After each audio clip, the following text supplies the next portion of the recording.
ఇప్పుడు ఆస్కార్ వచ్చే స్థాయికి వెళ్ళిన మీకొక్కరికి లేకపోతే ఇద్దరికి, ముగ్గురికి గౌరవం దక్కుతుంది. అది మేము దగ్గరుండి చూస్తున్నాం.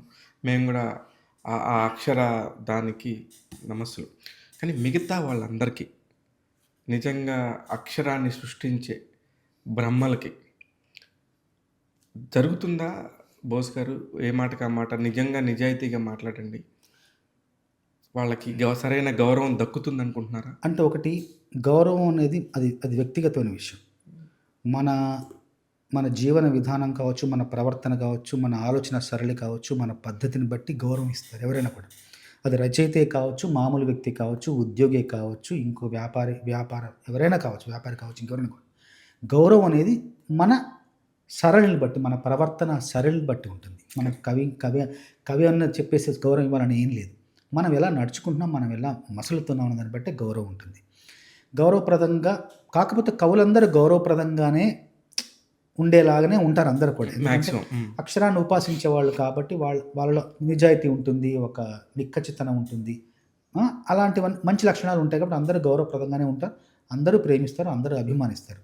మీరన్న ప్రశ్న ఏంటంటే గౌరవంతో పాటు ఇలాంటి పురస్కారం అనేది సాధ్యమేనా మిగతా రచయితలకు కానీ మిగతా కాలకు అంటే చెప్పలేము. అసలు నిజానికి నేను ఒక ఇంజనీరింగ్ చదువుకొని సినిమాల్లో మనం ఒక స్థానం సంపాదించుకోవాలి, పాటల విభాగంలో ఏదో ఒక పని చేయాలి అని వచ్చిన నేను సినిమాల్లో పాటలు రాస్తూ నేను అత్యంత అభిమానించే రచయితలు వాళ్ళ నుండే నేర్చుకున్నాను.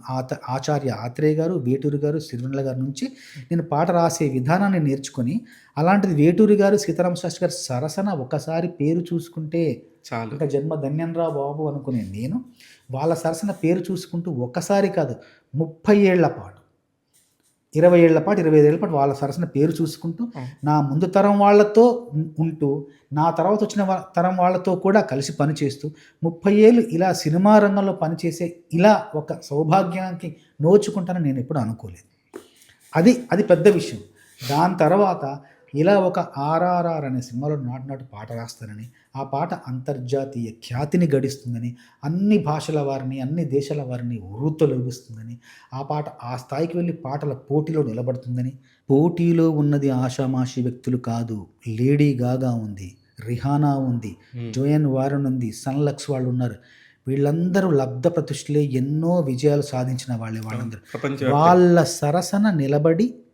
వాళ్ళ సరసన నిలబడమే పెద్ద విషయం, గెలవడం మరీ పెద్ద విషయం.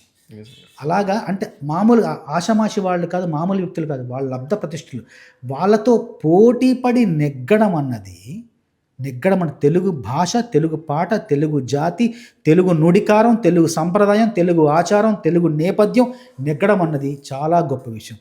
దాంట్లో నేను భాగస్వామిని కావడం, భావస్వామిని కావడం, రాగస్వామిని కావడం నా పూర్వజన్మ సుకృతం తప్ప మరోటి కాదు. నిజంగా అయితే ఇది అందరికీ సాధ్యమవుతుందా అనేది నేను చెప్పలేను, ఎందుకంటే నా జీవితం నేనే చెప్పలేకపోయాను.